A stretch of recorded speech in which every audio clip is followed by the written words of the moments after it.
All right, guys. Arguing for freedom in 2020 is a thankless task. The propaganda has been ubiquitous, penetrating, constant, relentless. For the last 6 months, we've had fear, fear, fear. Corona, corona, fear. Corona land. For the last 6 months, that's all we've been hearing about. Talk about a good day to bury bad news. It's been a good 6 months to bury bad news. And what's been going on in the background behind Corona is the Great Reset. They're not even shy about that anymore. They're actually using that term, the Great Reset, the plan of the World Economic Forum. Go and Google that. And some pretty draconian, dystopian, scary ideas for how the world should be reorganized in the wake of this pandemic. Disclaimer right at the top of the video, coronavirus is quite possibly a real thing. Well, sorry, I should say COVID-19 is possibly a real thing. I'm willing to accept that. This conflation of terms, COVID-19 and coronavirus, is one of the problems. All we hear about in the news is coronavirus, coronavirus. But that is a catch-all term for a group of viruses that we've lived with since time immemorial. So, the common cold, flu, these are caused by coronaviruses. But that's what we're hearing about in the news. It's no longer specifically about COVID-19, which is a new strain, supposedly, of a coronavirus. It's just coronavirus, this catch-all term. And that muddying of the waters, that blurring of the lines, that is intentional in my opinion, and it correlates with a lot of other blurring of lines that we're seeing. The idea that lockdowns should be carried on and used again, even though sicknesses and deaths have absolutely plummeted, and that's even taking into account the fact that we have such a high percentage of false positives, false diagnoses. And this is not saying that thousands of doctors are being malevolently dishonest. No, it's just that the test that they are using is a problem. The PCR tests, even described by the guy who invented them, has said it is not fit for purpose.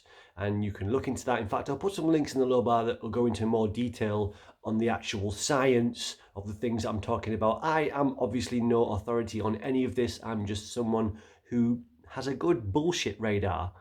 And I'm trying to listen to the experts. I'm trying to look at statistics. And when you do that, it becomes abundantly clear that the pandemic is over. It finished in the summer. And what we are now seeing is flu season being rebranded as a second wave. And this is borne out by all the statistics that when you really get down to the brass tacks of the real numbers of what is happening. And when you listen to the world-renowned experts such as Mike Yeadon. How do you pronounce that? Yeadon? Mike Yeadon is a doctor of respiratory disease, toxicology, pharmacology, 37 years experience in the field. He was one of the top bods at Pfizer for 17 years. Qualifications coming out of his arse. And this guy is finally getting a little bit of traction in the media, mainly independent media. But the Daily Mail has run a page with his commentary on it as well. It's sorry state of affairs when the fucking Daily Mail is the only mainstream media so far that has given voice to an expert that is trying to shed some truth on all of this, give us some context to really what's going on. But the main, pertinent, central point that the only takeaway you need from this video or any analysis is this. And I'm talking about the UK specifically here, but it does correlate with the global numbers too. There has been no excess respiratory deaths in 2020. Let that marinate for a little bit. There has been a normal amount of respiratory deaths, respiratory disease deaths, RTIs, deaths caused by RTIs. There has been a normal amount, an average number of respiratory deaths in 2020. How is this possible if we are in the wake of a deadly pandemic involving a respiratory disease? It's simply because the number of flu and pneumonia deaths have absolutely plummeted to almost zero, which is ridiculous. No doctor in history would ever have said it is possible to cure the flu or pneumonia. But in 2020, that is what has happened according to the numbers. The number of reported flu deaths in the UK between January and August in 2020 was just under 400. The average flu deaths in the UK is 17,000 a year. 30,000 on a bad year quite regularly. Obviously goes up peaks and troughs. Last year was quite a low year for flu deaths, and a low year for flu deaths is always followed by a heavy year. So we were on course for a heavy flu deaths year, because a lot of people that didn't get killed by it last year, unfortunately, were, they had it on the cards for them this year. The commonality is a susceptibility to respiratory infections. The commonality is people with comorbidities that make them especially susceptible to death by respiratory tract infections. So people with a history of COPD, people with a history of pneumonia, that kind of thing. Diabetes is one, but is quite a specific group of people that are the most at risk, and that tends to be the over 80s, males over 80 with multiple serious comorbidities. That is the age group, that is the demographic that is mainly being affected by COVID-19. See, it gets in there, it weasels in there. Tell a big lie often enough, people will believe it, and even those that don't believe it will slip up and make the same mistakes because it's been battered into your head for months on end. So let's try not to talk about coronavirus, because that is a catch-all term for a bunch of viruses that we will never get rid of, that are now endemic, and that we have built up herd immunity to. And that's why you don't get insane numbers of people dying from these type of infections every year, because the majority of the population does build up an immunity to it through an immune system that we have developed over billions of years, being exposed to foreign bodies, pathogens. That's how an immune system gets stronger and works and learns to keep you alive, is through exposure. And yet now all of the advice is masks, isolate, stay away from people, unless you're on the bus or at work or at school or in a gym or in the shops or anywhere there's a till, basically. Just don't go around your friend's house or have a party or go to a concert. That's the important thing, because COVID-19 is very selective in where it infects you. It's nonsense. All of this is a nonsense, and it is being used to justify the Great Reset, which is a restructuring of society to favour the wealthy, the 1%, those that are already in control, because capitalism was already on its knees. This is a controlled demolition so that they can maintain control through this time that was coming anyway of the collapse of capitalism. Because when you have a system that is based on growth in a finite world, you're going to run into problems. And when you allow a tiny number of people to leach out so much of the value from the societies to which allowed them to get rich in the first place, when you leach that value out and leave the rest of people with not enough, there's going to be problems. So this is a controlled demolition. So while the virus, COVID-19, may well be a real thing, it may well have naturally arisen from some weird meat market in China, I'm prepared to accept that. It doesn't change anything over the fact that now in November 2020, the pandemic is over, and this is borne out by the numbers, the statistics that say there has been no excess respiratory deaths in 2020. In September and October, we are actually below the last 5 years for the overall deaths. Because just in the respiratory deaths subsection, because flu and pneumonia deaths, or deaths that have been reported as flu and pneumonia, have sunk to almost zero, while COVID deaths have been this new spike of a new virus.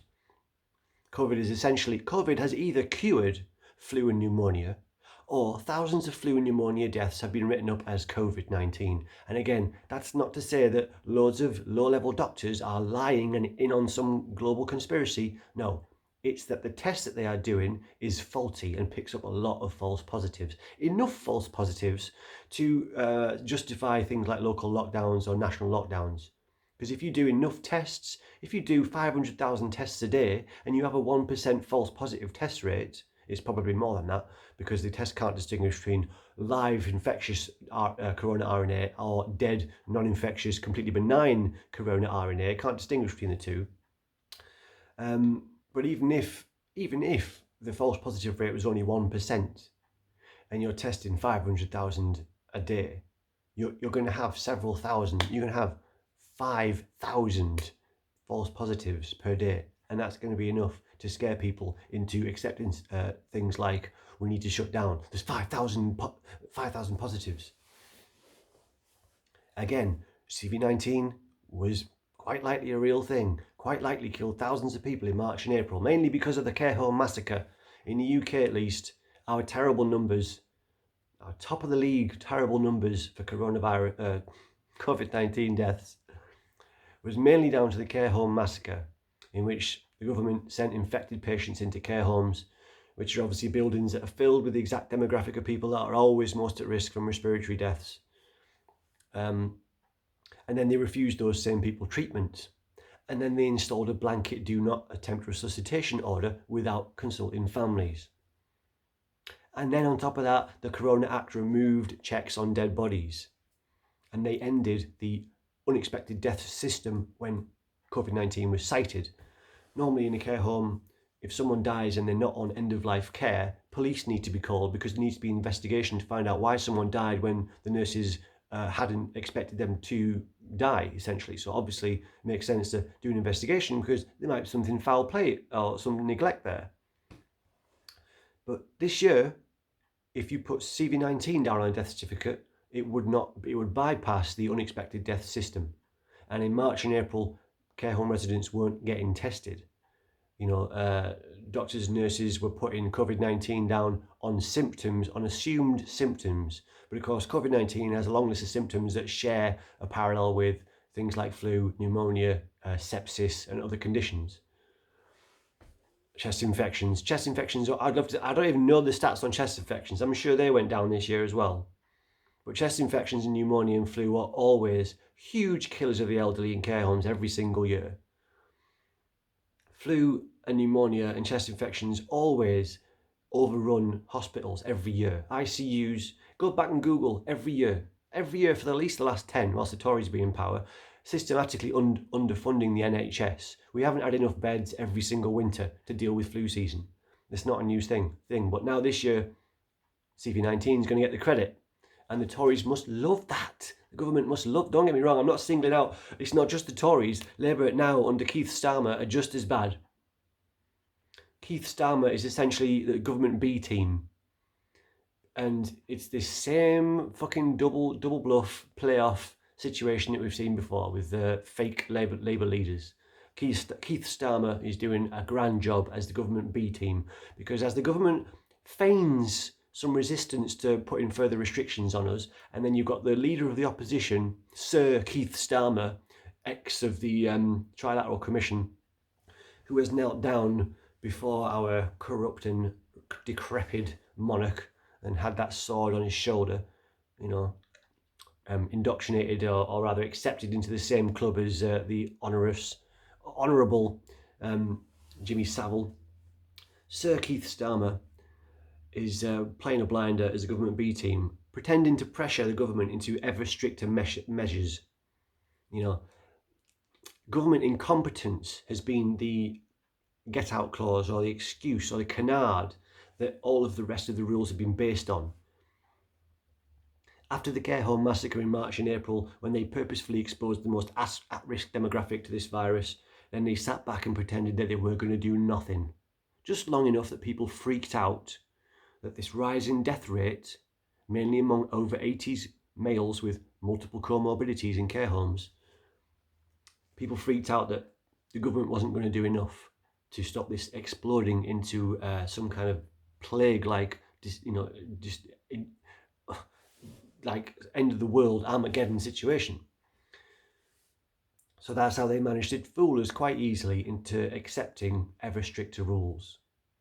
And things as ridiculous as mandatory face masks 4 months after they might have made some kind of difference. They might have made a difference if we started wearing them in March, before it got here, or just as it was getting here. That might have made a difference to the peak, even with the intentional exposure of vulnerable people to the virus in care homes. Masks might have made a difference in March.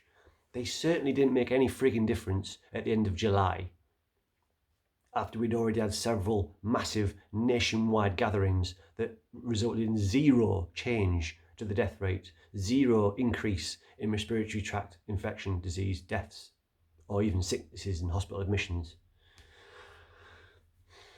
Anyway, getting a bit off track. So this is an ex-pandemic. There are no excess respiratory tract infection disease deaths this year. The death rate for September and October is normal, even lower than the last 5 years on average. And these are stats that are openly available that you can go and find out yourself from the official numbers. There's luckily, happily a growing number of professionals that are calling the situation out and asking for a redress, a reappraisal of how we're addressing COVID and how we understand COVID-19 and what's going on. And obviously there would be many thousands more if it wasn't for the fact that people are scared of losing their jobs. Health professionals who are seeing empty wards, who are seeing positive patients that have no symptoms, are absolutely fine and just recover very easily, didn't even have symptoms in the first place. I work on a ward with elderly patients. Right next door through some double doors is a COVID designated corridor. It was empty for the best part of the last 6 months. We've got a few in there now. None of them have got serious symptoms. Most of them have got no symptoms. And it's not breaking GDPR to say that. I've had the same story repeated by many other people. Other wards are getting congratulated for having contained outbreaks with zero fallout, with no serious illness, with no deaths, with no problem. Just positive tests on a ward, which may or may not be down to these faulty tests that the creator of the PCR test himself says is not fit for purpose. And I'll put some links in the low bar to expand on this point if you think this is all just rhetoric and conspiracy. No, this is true, this is fact. It's difficult for people to accept because people have taken a position. They've committed to a position and now cognitive dissonance is kicking in and confirmation bias is also kicking in. So, people that have adopted the masks as of July 25th when they became mandatory, not before. Most people weren't wearing masks before July 25th. But those people that have committed to that way of thinking now that there's definitely a second wave happening, we definitely need to do everything we possibly can to limit all infections and just stop all respiratory deaths. It's not enough until we get to zero COVID. Explain to me how you can get to zero COVID if the tests show at least a 1% false positive rate. They're planning to ramp up testing even more. So the false positive test rate will bring back even more thousands of false positives, which will be used to justify further lockdowns, restrictions and changes to society. People say, but the Tories are all about the economy. They wouldn't want to risk the economy there, but they're about the money, aren't they? Yes, they are, but not for all of us. They don't care about the economy as if it's some homogenous thing with everybody has an equal, stake in it. They only care about their benefactors. The 1%, the tax avoiders, the huge corporations and very, very wealthy people and groups that donate to the Tory party and put pressure on the government to do what they want them to do. The richest men in the world have doubled their wealth during lockdowns because people like Jeff Bezos of Amazon are placed to profit hugely from an exponential growth in online shopping. In the UK, Amazon had to employ 6,000 new staff to deal with the massive growth in online shopping. And whilst that tax-dodging behemoth is raking it in, tiny businesses, small businesses all around the country are going bust. They're trying to move us into a situation where more and more of us are dependent on the government. There's talk now of UBI, Universal Basic Income. In the right hands, that might have been a good idea. But to a tyrannical, authoritarian, disaster capitalist government, UBI is a way to get you over a barrel, really. You've lost your job. You need to pay your bills. You're desperate. The government comes in and saves the day with some free money. Every month you get a universal basic income, just enough to get by with some conditions. you've got to do this, you've got to do that, behave yourself, don't say the wrong things, don't stay out of line, don't go on a protest, have a vaccine, do this, do that. Let's see what happens, shall we? Because it's depressing to see, and it's not fun to say that all of the people that were called conspiracy theories talking about what would happen, they've been proven right by what is happening now. In March, in April, in May, people like me were saying that, you know, this is going to die down over summer. These viruses are seasonal, and come the next winter, come next flu season, you will see that being recast as a second wave of COVID-19, and that is exactly what is happening. But they're having to work really, really hard with the propaganda because the stats aren't bearing out what they're saying. Like I said, there are no excess respiratory tract infection deaths. It doesn't have to be that specific. There are no excess respiratory deaths in September and October, or this year in total. There are no excess overall deaths in September and October. But the danger is we will see a rise in overall excess deaths because the NHS has shut down hundreds of thousands, if not millions, of elective surgeries and essential screenings and treatments. Over 400,000 cancer screenings got cancelled because of lockdown. So you're very likely going to have a massive spike in stage 1 to stage 2 cancer migration. And that means a big increase in untreatable cancers developing that could have been caught earlier and cured. We're now going to see a potential massive rise in untreatable cancers because of the locking down of NHS screenings and services to cater for a deluge of COVID-19 that never happened. The Nightingale hospitals that were empty, the wards like mine that had a COVID designated corridor cordoned off, so we were reduced. We were reduced to around about half of our normal capacity, so we weren't able to serve the community as much as we normally would do, and that is to serve, help rehabilitate and place and look after and assess adult mental health and dementia, elderly mental health and dementia. So that's our capacity to do our normal work has been cut in half because part of the ward was separated off for COVID, and then that ward was empty for most of the last 6 months.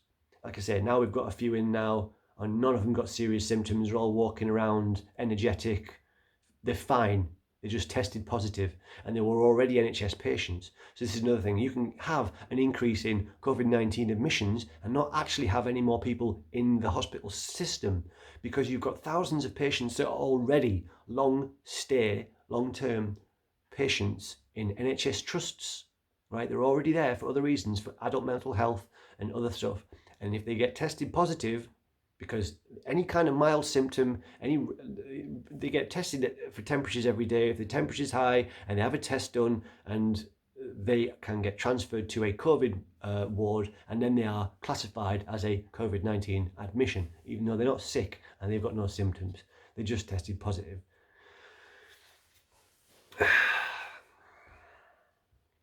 So second lockdown is pointless and harmful, and the cure is worse than the disease because the effects of lockdown, like I said, hundreds of thousands of cancelled appointments, screenings and treatments, and loneliness is a huge problem. Suicide is spiking. You hear about paramedics talking about they've been called out to double the number of suicide attempts or successful attempts that they normally would be this time of year. Depression is rising. We're seeing more admissions to our ward for depression, and of course it is because people have been severed from their links with people. We're a social species, and it seems, doesn't it? It's very specific, the things that are still banned. Just joyous occasions, essentially. Anything communal and joyous that could raise our spirits or allow us to communicate and connect. Because you can still go to work, you can still get on the bus, you can still go to school, you can still go to the gym, you can still go to the shops or anywhere with a till to keep the economy ticking over for the big companies that can accommodate social distancing and online shopping. Not for the small businesses that are non-essential. The fuck does that mean? Would it make any bloody sense? But no, you can't go to a gig, you can't have a party, you can't even go around your friend's house. It doesn't make sense, and it will keep going on until we refuse to follow the rules and to accept it. There are efforts to do that. We need to be organised. There's a network of small businesses that is putting together an effort to refuse to lock down, refuse to shut down, because they're fucked either way. If they lock down, like they're told to, but they're not getting enough support, then they won't be able to open again because they'll go bust during lockdown. So their only option is to stay open, because they're going to shut down. The business will close anyway if they agree to these rules, because they won't be able to manage or survive another lockdown with inadequate furlough and assistance from the government to maintain their businesses.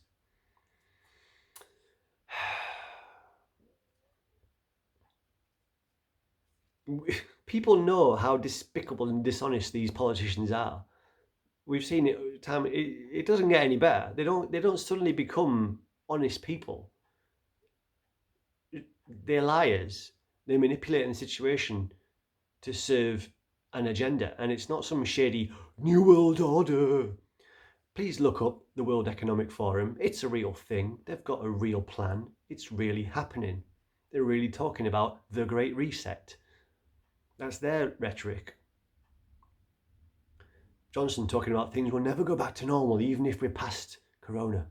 Says who? You don't fucking make the rules up. We elect you to do what we want to do. People only voted for the Tories this time because the people wanted Brexit.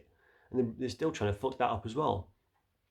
And isn't it funny now you've got Nigel Farage rebranding the Brexit Party as Reform UK? Right on cue. Like a diseased Pied Piper from the upside down. Here to smear shit all over a perfectly good idea. So Nigel Farage now is going to be the face of anti-lockdown, the anti-lockdown movement. So predictable. Just like with Brexit. Even though intellectual titans like Tony Benn, respectable socialists like Tony Benn and Dennis Skinner and Jeremy Corbyn opposed the EU for decades because they knew how corrupt it was, right? So even though there was a hugely legitimate and supported left-wing progressive intellectual argument for leaving the EU and for opposing what the EU is, even though that was the case, when Nigel Farage, this odious fucking cretin, became the poster boy for Brexit, well, that put a lot of people on the left off. Because by association, this cunt wants to leave the EU, so it probably is a good idea to not want to leave the EU. Yeah, that's a shallow analysis, but that's what happened. I believe Nigel Farage is a fucking establishment stooge, a Pied Piper sent in to smear shit all over a good idea to move us away from a real solution. Because under the right stewardship, leaving the EU would have been a very good idea. Under the Tories, staying in or staying out or leaving, it makes no fucking difference. You're still going to have a chaos, horrible situation because they're a bunch of cunts who only look out for themselves and their mates. Anyway, so Nigel Farage is back from the dead. Now that the Brexit Party is redundant, now that Brexit is supposedly happening, although I'm sure we're going to see some more developments with that, he's back as the face of the anti-lockdown movement with Reform UK. And again, it's going to make it so much harder to argue for being anti-lockdown because you're going to get associated with Nigel fucking Farage. You're being played. There is no more pandemic. It's over. And the rules will not finish until we demand that they finish. They are designed now to perpetuate a feeling of fear and frustration so that you will accept any crazy laws that they come up with and you will accept any conditions that they put for coming out of it, i.e. a vaccine. I'm not looking forward to the potential of a vaccine being mandatory or expected, at least in the NHS staff expected to have one. NHS staff need to get organised now and get ready to oppose that because that might be coming. I emailed the COVID support team who has sent out an email circular in the NHS, and they asked people, if you've got any concerns, email us, ask us, we can help you. So I emailed them and I said, are NHS staff going to be expected to have this vaccine when it comes, if it comes? And what will be the repercussions for refusing it? I said, because, I'm not anti-vaccine in principle. I have scars on my arm from vaccines that I have had. Some of them are necessary and safe. This one is not going to be safe or necessary.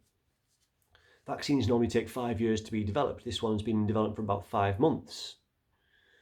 So it's not had long enough to give us time to test and look for long-term effects. This is what happened with thalidomide. Thalidomide was not tested for long enough, and then it was used on mothers, and you had a whole situation with thalidomide babies. 2 people have already died, at least, that I've heard of. There might be more by now. At least 2 people have died in the trials in Brazil that have been run by Oxford, because there wasn't enough sick people here to test on, I guess. So they did it in Brazil. 2 people have died during the vaccine trials already that I know of. The last time I read about it.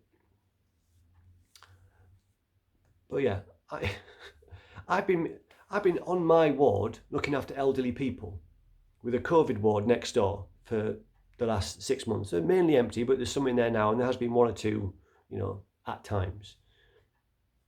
And staff coming and going through the doors and walking through the main corridor and that kind of thing.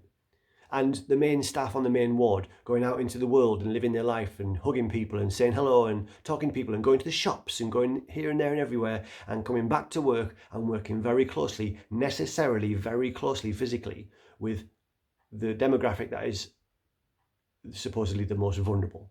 And not one single patient, not one single member of staff has got sick or even tested positive in the last 6 months off the main ward. That's my direct observation of life in a pandemic. There are other people that work on ICUs that say they're full, and I'm not discounting that. I'm not saying you're lying. I'm sure there are full ICUs. There are also empty ICUs. There are also ICUs that have people that are admitted for completely different reasons that may have got tested positive, not necessarily actually infected. And there may be a few that are genuinely infected and genuinely sick. But the overall picture, when taken together as a whole, is that there has been no excess respiratory deaths in 2020. Please go and look at some of the links down below. Thanks for listening. Share this video wide or make your own. Let's talk about it. Because this ain't going to end until we say no mass. Right, guys, in a bit.